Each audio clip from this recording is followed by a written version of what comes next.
I'm Audrey Seymour, the celebration assistant for today, and we're glad that you're here on this great Sunday morning.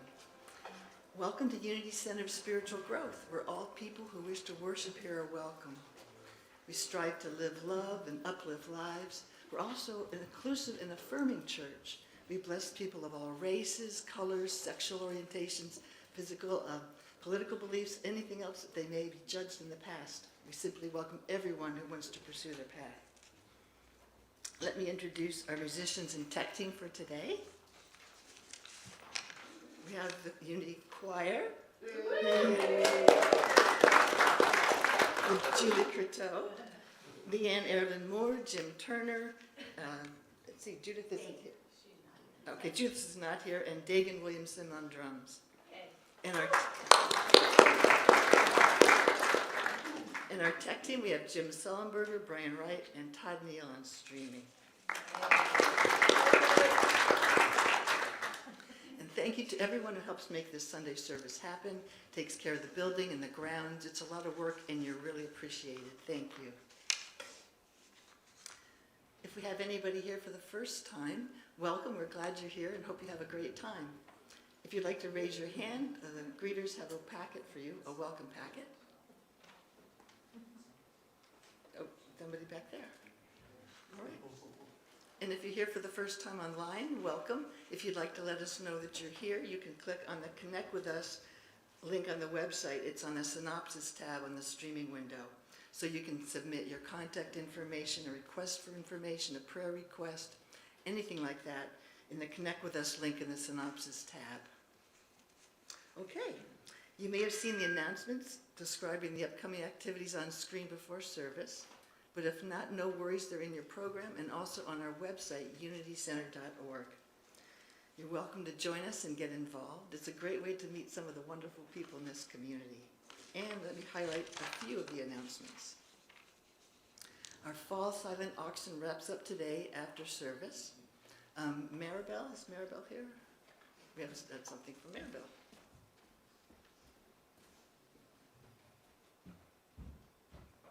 I have nothing to do with the fall auction. First, I'm here to talk about Day of the Dead, Dia de los Muertos. As our opening statement says, we celebrate people from all faiths, all different perspectives. So Dia de los Muertos is a way of celebrating that. It's next Sunday. We'll have 2 tables here. I'm asking that you bring an image of a picture of a loved one that has passed away. Someone recent, someone in the past, one of your ancestors, anyone that you have a very strong spiritual and soulful connection to, so that we can see them, so we can celebrate them, so that we can create dialogue, so that we can be at ease with how death comes into our life. It's not only a celebration of our loved ones, but the ancestors of our past.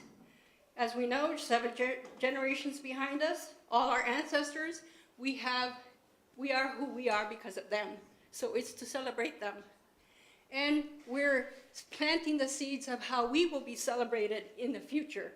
We're creating the conversations, the dialogues between us about who these people were in our lives, so that one day we'll know that someone is speaking in loving, regenerative ways about us. So bring a picture. If you don't have a picture, write the person's name on a piece of paper in the way that you knew them, maybe their nickname, their full name, however you want to display that. So you don't have to have an image, a name will do. And then it's also an addition, in celebration of that, is to bring a food, a favorite food of that person that you're representing. Now, that's one of the important things, is it has to be their favorite food, not yours, theirs. So if they loved hot dogs from 7-Eleven, mind you, go get some hot dogs from 7-Eleven. You know, you're not going to eat them. Somebody else is going to eat them. So just think about that. Participate. Thank you, guys.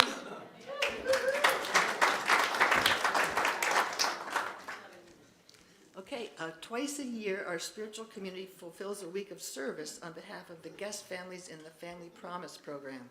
So if you and a friend can serve as chaperones for a night, add your names to the sign-up sheet in the Friendship Hall. And if any questions, ask Tammy Savage. Is Tammy? Oh, there she is, over there.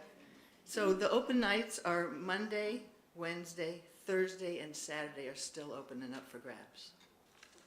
Okay. Calling all local artists, crafters, and food preservers who would like to donate handmade gift quality items for our Unity Christmas Crafts gift sale. If you have items you want to donate for the sale, please bring them to Unity by the 17th of November. And any questions about this, see Susie Hicks. Is Susie here? Stand up so people can see. There's Susie. All right. Or you can also ask Geraldine. Next, the Findlay Motors Charity of the Month contest is in full swing, and Turkeys and More has a small lead. So you can help maintain this lead by adding your votes. Either go to unitycenter.org and click on the red news alert link at the top of the webpage for details, or use the handout that you just received to submit your votes. And you must submit the vote by the end of October. Thank you, Nancy. It's kind of weird. Sometimes it says revote instead of vote. So just hit the revote and maybe it'll come back with vote. Just try. The more votes we get, the better we'll be. Okay. Thank you. And then finally, our minister search team is likely going to need to fly out candidates for interviews. So we're still needing to provide for flight expenses and lodging. So if anyone has any miles they'd like to contribute toward flight expense.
Okay, every Sunday, we have someone from the congregation read a blessing before the meditation, and today it's Kelly Burke.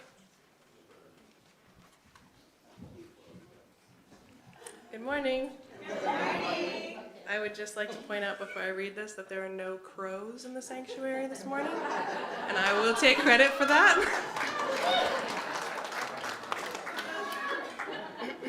Okay. Right now. There is a crow here. Is there? Oh. Well, I like you. You can stay. Right now, in this very moment, we are all centered in divine order. Even when life presents experiences that we feel we do not like, divine order reigns supreme in our lives, and we live and breathe and have our very being in what life presents us. How should we behave? All that we need to know flows from within, inspiring us, healing us, and calling forth the deepest of our spiritual feelings. Whether we can fully understand it, we are immersed in divine wisdom. And as we listen to the call of the Spirit of God, we cry and we laugh. We know and we are confused. We learn and we teach. And through it all, we love and we are loved. And so it is. Namaste.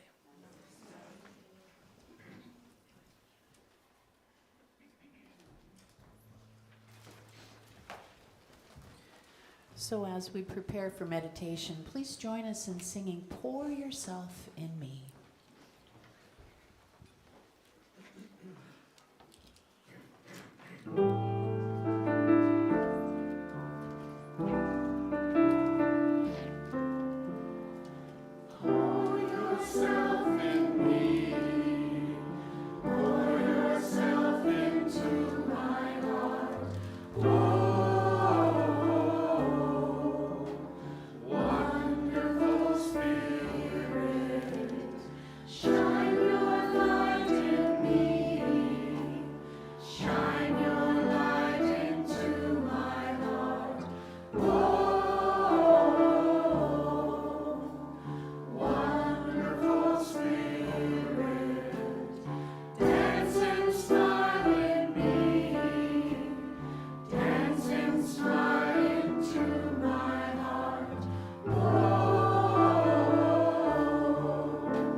So let's take, let's take a few minutes now in meditation.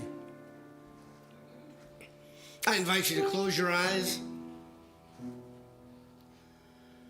And if you're holding anything, I invite you to put that down. Just so you can relax completely into the moment. So breathing in and breathing out. Breathing in. And as we breathe in,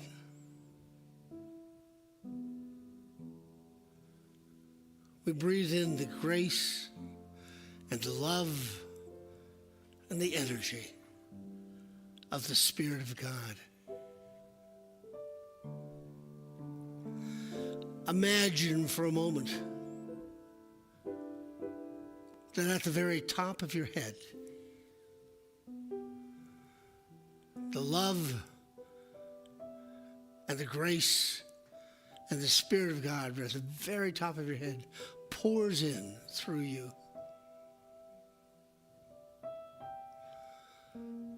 Let it pour through your mind and let it engulf your mind. That sense of love, that sense of energy, that sense of grace.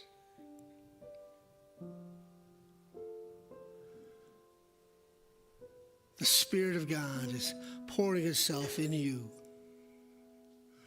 And let it move down. Imagine that Spirit of God moving through you, through your throat, all the way down to your chest. And let it fill your upper body. Let this divine Spirit fill your heart and fill your chest. Fill the back of your chest.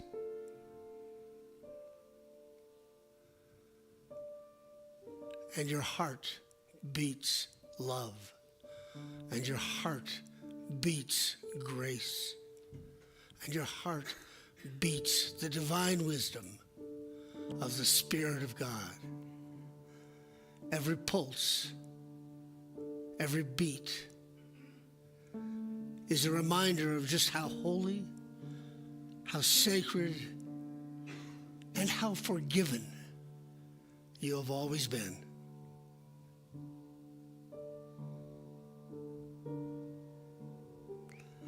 So take a moment now, and from your head, through your face, through your throat, through your chest and heart, imagine you are filled with the Spirit of God. Imagine that that divine love has poured itself in you. And let's take that into the silence and let's just be with it. Let's just feel it. That as a child of God, you are the expression of all that is in the silence.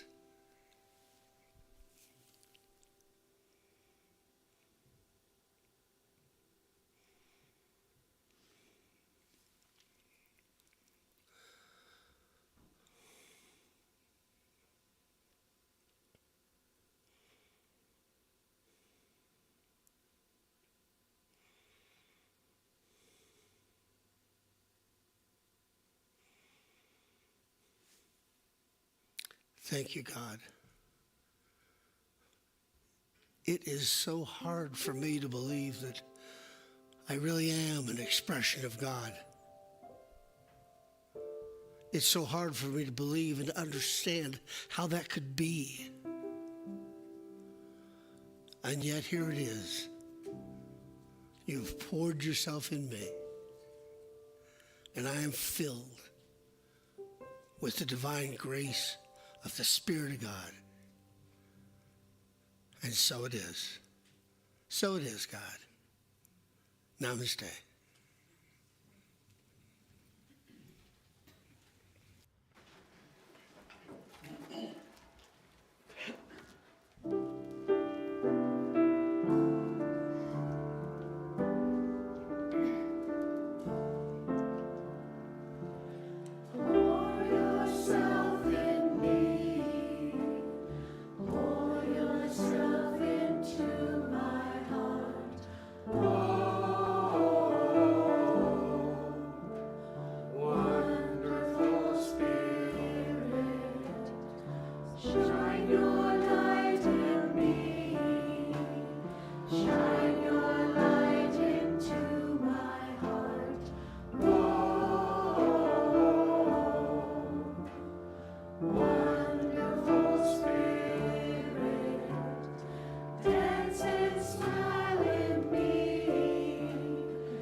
Thank you. That was so pretty.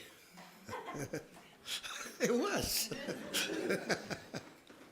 Hey, before I start, I just, on the Day of the Dead service next week, this is the size of the photo I'm bringing, and it's got one of the little stands at the back. And so it's going to be like this, or it could be a little smaller. Probably can't be too much bigger because, I don't know, we'll probably have 60 or 70 photos. So. But anyway, I just wanted to show that.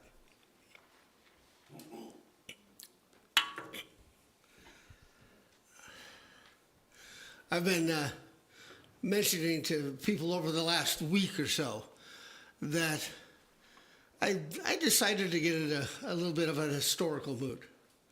And so I wanted to talk about the Holy Grail today, and I think I'm going to talk about one of the Gnostic Gospels in 2 or 3 weeks, and I'm going to talk about what really happened at the Council of Nicaea, so all the people who love a good conspiracy want to come for that one. So, but today I want to talk about the quest for the Holy Grail. And we've probably heard the phrase, the words, the Holy Grail, and I think it's kind of interesting. So the question becomes, so what's the Holy Grail? And we can certainly turn to Indiana Jones in The Last Crusade, and he provides us a lot of information. But it's actually been stories about the Holy Grail have been going on for about 1,700 years. So it was even before Indiana Jones. Now, so what's the Holy Grail? Well, most specifically, it's supposed to be the glass, the goblet that Jesus drank out of at the Last Supper. Now, there's been some changes over the centuries, but that's essentially what it is. And the word grail is a word that means a wide open opening. And so if you see pictures of the Holy Grail, it should be a really wide glass or goblet or bottle. Now, once in a while, you'll see some other things. You'll see the Holy Grail.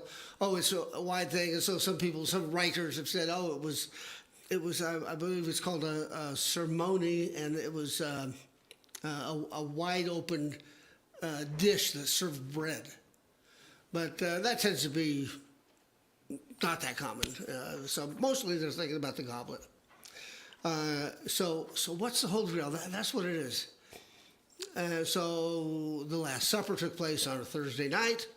And the story then is that Jesus was crucified the next night, and Joseph of Arimathea, he was one of the rich disciples, and so he was the one that provided the tomb that Jesus' body was taken to, and the legend is that he also was the one who was entrusted with this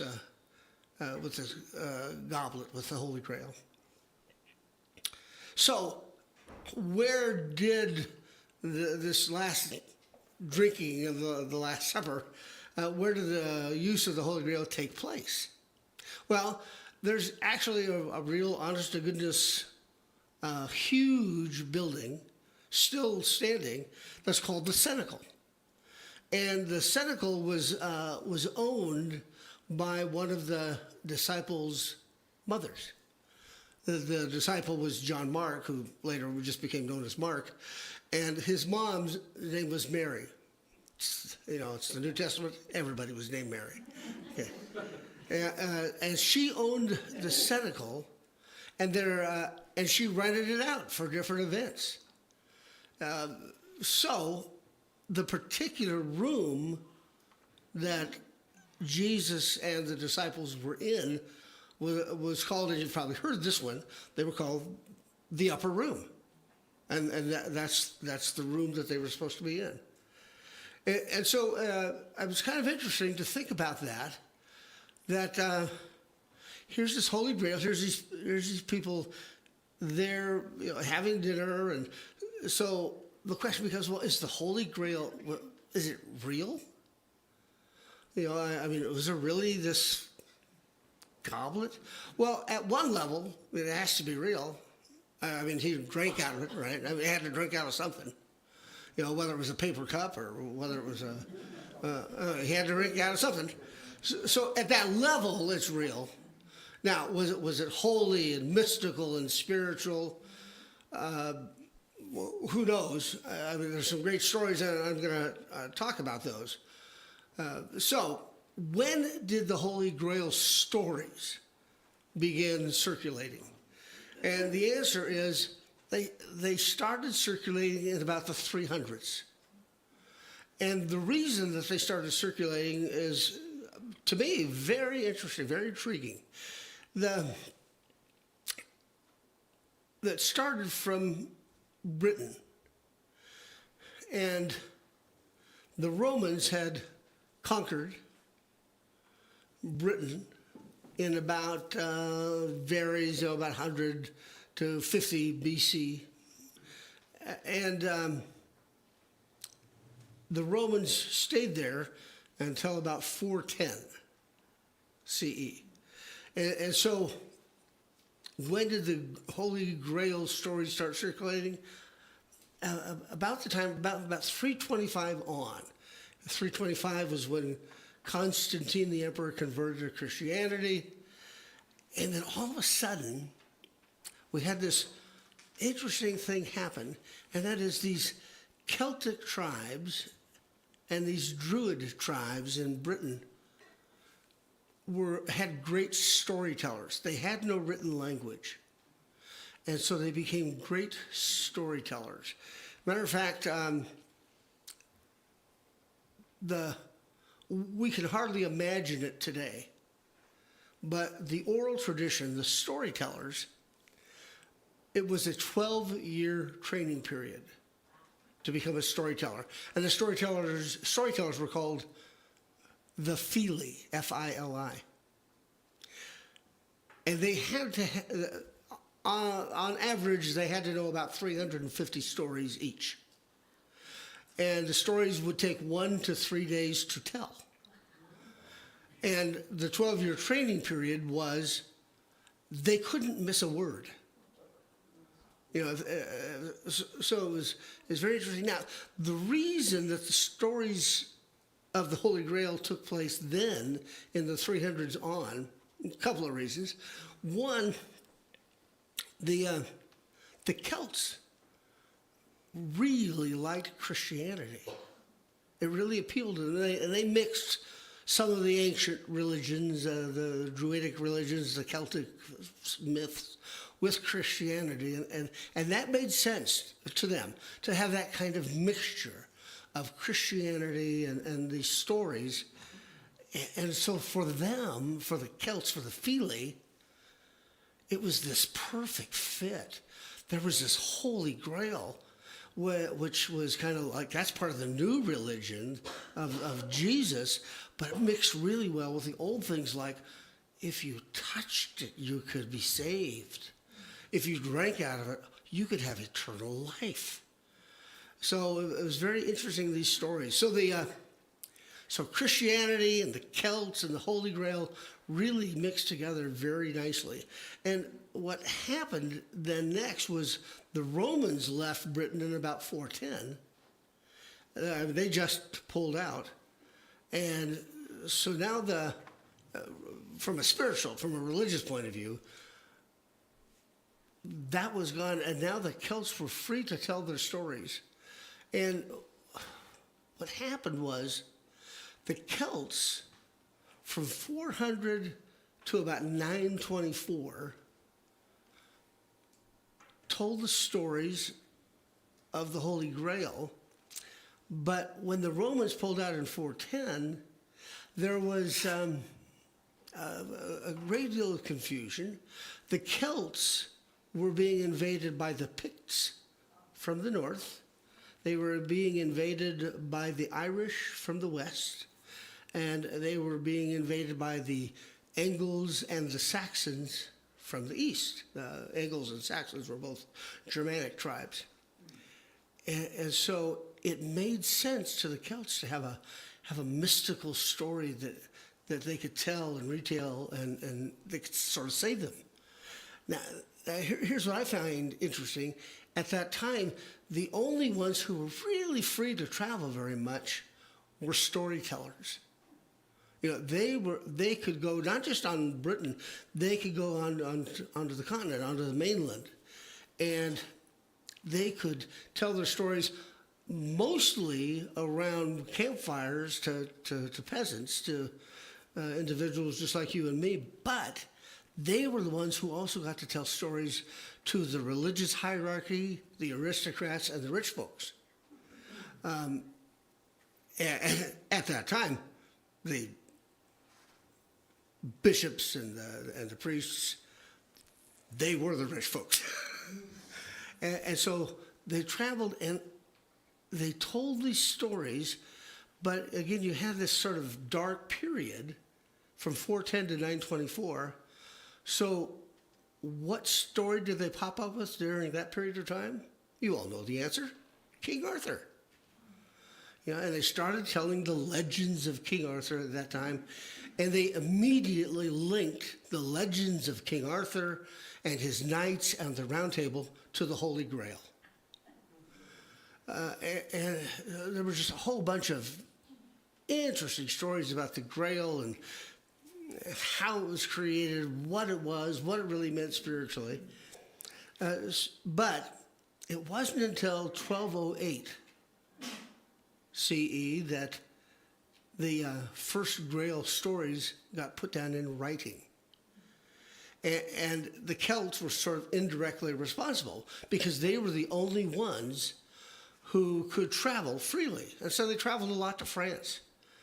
And so the legends of King Arthur and the knights and the Round Table and the Holy Grail were stories that were about Britain, but they were mostly written by the French.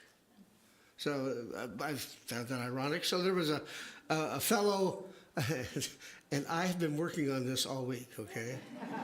The fellow's name was Chrétien de Troyes. Yes. And as far as we know, he was the first one to ever put anything down in writing about the Holy Grail. And he was a poet. So he wrote a long poem about the Holy Grail. But here's what's cool. He purposely left the poem unfinished. Oh, that just captured everybody's imagination at the time. It was unfinished. The message being, you have to finish the story of the Holy Grail yourself. Well, and people glommed onto that because in de Troyes' message, I mean, he was a good writer. So, I mean, even in his one poem, he wrote love stories and battles and mysteries, and people were going, yeah. You know, I mean, it was just, he was a great storyteller. So what this did was this triggered the next guy, and his name was Robert de Boron, and he wrote the most about the Holy Grail. So again, we're still talking about the mid-1200s now, but he created stories about King Arthur, the knights and the Round Table, and the search for the Holy Grail, the search for something that could transform you, the search for something that could be mystical, that would complete you. So he created all sorts of things. In particular, what Boron wrote was called he created what is called the Grail cycle. And so the Grail cycle was the story of the Holy Grail. The story, he's the first one to do this. He created the story about the wizard named Merlin. He created the names of Lancelot and Percival, and he didn't create the name of King Arthur, but just people, knights who were searching for the Round Table. And then he talked about the quest for the Holy Grail, how they scoured the lands in Britain looking for the Holy Grail. And what I found interesting is that he also started inventing things. So he invented the idea of the Grail castle, and the Grail stories, and the Grail women, and the Grail men. And then the last thing that he wrote in the Grail cycle was about the death of King Arthur. By the way, the stories and the concept of the Holy Grail being something that could change us lasted really for hundreds and hundreds of years, still does. And here's what I wanted to mention to you, because I didn't know this before I started researching for this. There's an organization called the Grail Association. There's another one called the Grail Foundation. There's another one called the International Grail Foundation. And all of these are groups that get together and they partially look for, is there a real Holy Grail? But they also just have, it's very transformative, very mystical, very spiritual. And they hold workshops, they hold conferences on that idea of the Holy Grail. Carl Jung, in psychology, wrote about the Holy Grail, and I know one that a lot of people here really enjoy is Joseph Campbell. He incorporated the Holy Grail into his mythology. So the story of the Holy Grail, it just kind of sheds some profound light on men's and women's searches for who they were and how they could be transformed. And for some people, it took an object. For others, it was, no, that's just a story. For many people, the story was not so much about the object itself. It was about the journey and searching for it. That it became the journey that was transformative, not touching the goblet themselves. Although, what we know is that many people looked at different kinds of grails, and part of that search involved trying to sort out what exactly was the right one that you could drink out of and get eternal youth from having that happen. And the last scene in Indiana Jones in The Last Crusade is him going and getting the goblet from some guy that's been there for 1,700 years, one of the knights. And they have the two villains trying to pick out. There's all these grails, all these goblets on the table. And the woman spy, she says, "Oh, it's this one because it's so elaborate, it's beautiful and all that." And she picks it and drinks out of it and dies. And in the video games, the guy who's there says, "You chose poorly." And then the knight that's still there, that's been living for hundreds of years, says, he was a simple carpenter. It would have been a plain goblet. And so he goes and picks the plain goblet. Well, factually speaking, it probably would have been the fancy one. I mean, the goblet came from the cenacle. The goblet came from a place where the owner was holding events, setting up people for meals and drinks and the Last Supper and all that sort of stuff. Probably would have been relatively nice because that's what she did for a living. But who knows? So I wanted to leave you with this idea that the search for the Holy Grail, was it real? Did it ever really amount to something in particular, where there was a real glass that you could hold? And, well, what I wanted to say is, it is about the journey. The Holy Grail is about that search for transformation. The Holy Grail is about that search for mysticism. It says, is there something that takes me further than I've ever been before? Is there something that I can use as the divine words, as the divine experience that takes me deeper and deeper and deeper? And the answer is, yeah, it's the journey. It's not the goblet itself. But I wanted to leave you with one thought.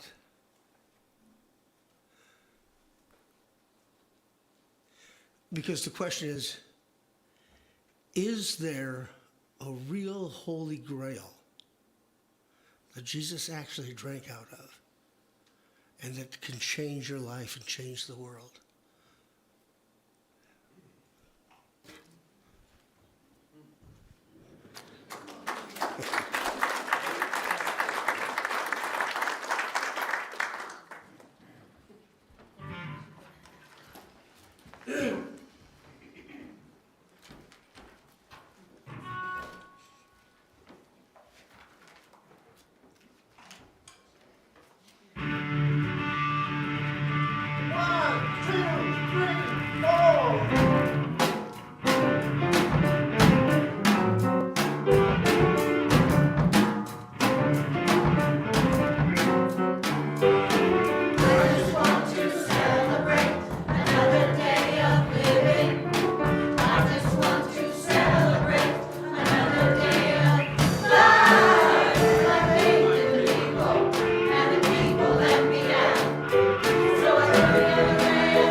It's love offering time.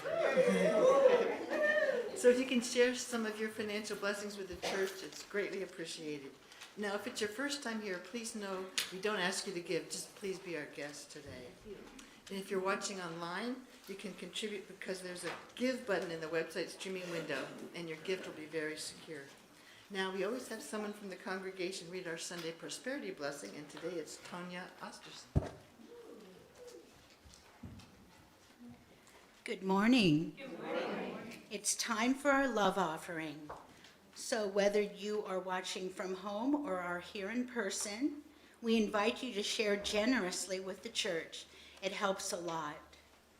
And as we get ready to share, I invite you to close your eyes, go inside, and try to connect with the Anahata, the chakra of the heart. Just imagine your heart chakra and imagine love flowing from it. Become as gentle and as pure as you can possibly be. Create that state of consciousness and being. Give from that place. Live from that place as often as you can. Because when you become more heart-centered, that is when you start to breathe the very spirit of God. And so it is. Namaste.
If you would, join me in a prayer of thanksgiving for these gifts. So, Spirit of God, we do say thank you. The gifts are important. And help us to understand that even though we don't always realize it, we are all on this mystical, spiritual journey, searching for the grail of our lives. Help us to understand just exactly what this transformation is, this life being led by Spirit. And so it is, God. So it is. Amen. That sounds like the kids are out there, so let's bring the kids in.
So Amber, what the kids learn about?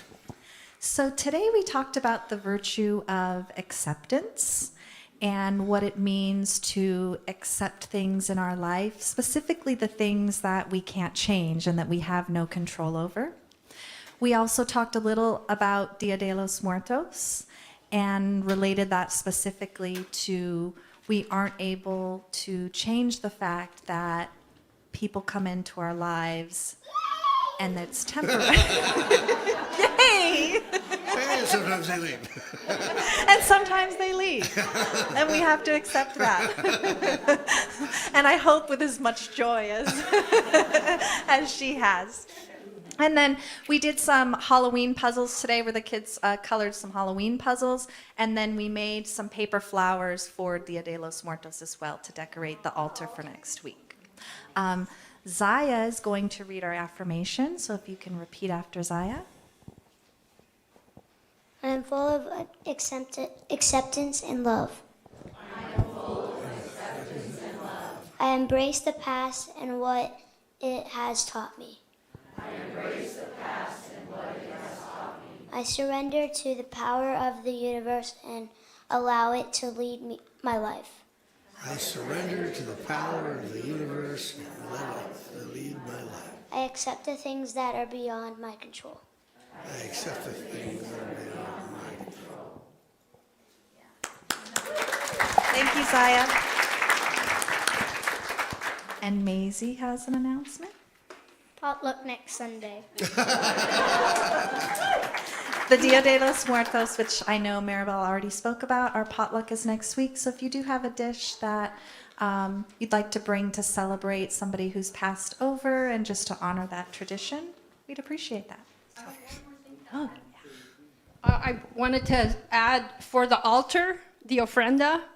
If your loved one had a special kind of treat that they liked, a special kind of gum or candy, bring it in a little bowl. We'll put it in the altar as a remembrance of them. Okay? In addition to your regular meal. Okay. Thanks. Okay, kids, if you'd like to go back to your parents, your grandparents, that'd be great.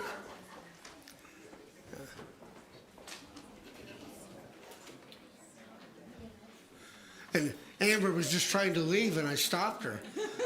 The reason I stopped her is because she was the guest speaker last Sunday at the Unity Church of Unity Center of Spiritual Growth in Spokane on the South Hill.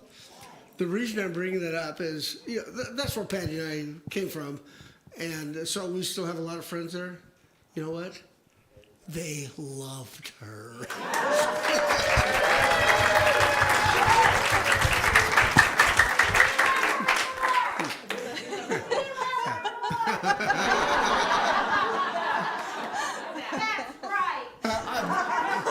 I invite you to stand and join hands. What did she say?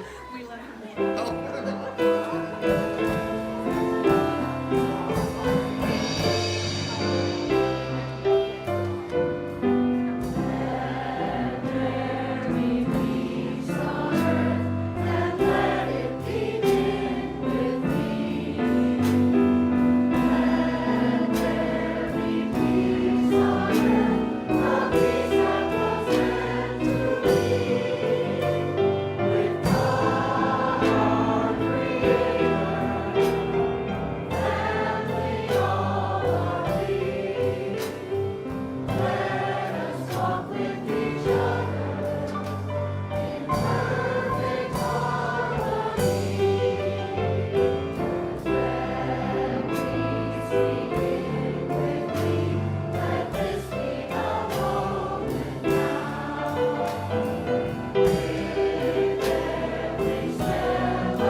And now would you join me in the prayer for protection together?